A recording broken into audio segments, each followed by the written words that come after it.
भगवान शिव का एक ऐसा मंदिर है जहां घंटियों का एक विशाल पहाड़ बना हुआ है, क्योंकि यहां भक्त तब आते हैं जब वे कोर्ट कचहरी में हार जाते हैं और न्याय नहीं मिल पाता। तब वे अपनी समस्या एक कोरे कागज पर लिखकर यहां चिपका देते हैं। जब उन्हें न्याय मिल जाता है तो वे भगवान का धन्यवाद करने के लिए यहां एक घंटा बांध देते हैं।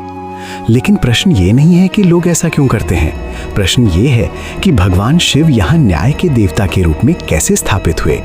एक ऐसी कहानी जिसे सुनकर आपके रोंगटे खड़े हो जाएंगे।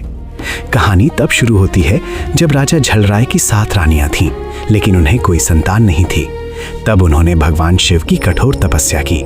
तपस्या से प्रसन्न होकर भगवान शिव ने वरदान दिया कि 8वीं शादी की रानी कलिंगा से उन्हें संतान प्राप्त होगी।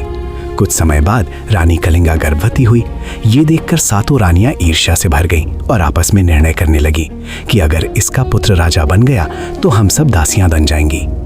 जब रानी कलिंगा ने एक पुत्र को जन्म दिया तब उन 7 रानियों ने कठोर निर्णय लिया।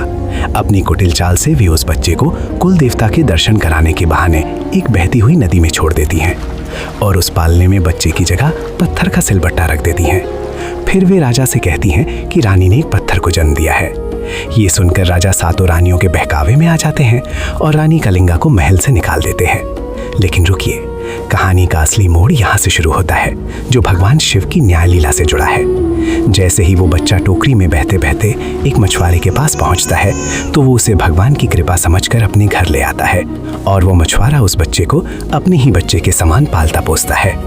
जब वो बड़ा होता है तब उसे अपनी माता के साथ हुए अन्याय के बारे में पता चलता है।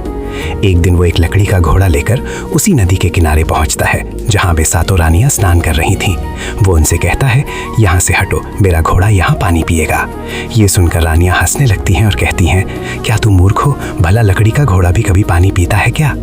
तब वो बालक क्रोध और पूरे जोश से कहता है, यदि एक रानी पत्थर को जन्म दे सकती है तो मेरा घोड़ा तो फिर भी लकड़ी का है, वो पानी क्यों नहीं पी सकता?